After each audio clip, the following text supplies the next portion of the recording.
If your Gmail isn't syncing with Pipedrive, yeah, that can slow down your workflow. In this quick guide, I'll show you how to fix it fast in 2026. First, check your internet connection, because if your network is unstable, syncing won't work properly. Next, go to your Pipedrive email settings. Disconnect your Gmail account, then reconnect it again to refresh the connection. Now check your Google account permissions. Make sure Pipedrive still has access. If not, remove and reauthorize it.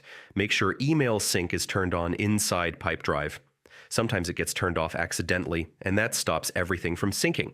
Also, check your Gmail filters, labels, or blocked addresses, because if emails are being filtered out, they won't sync into Pipedrive. If nothing works, try clearing your browser cache or switch to another browser. Yeah, this fixes a lot of hidden issues. And that's it.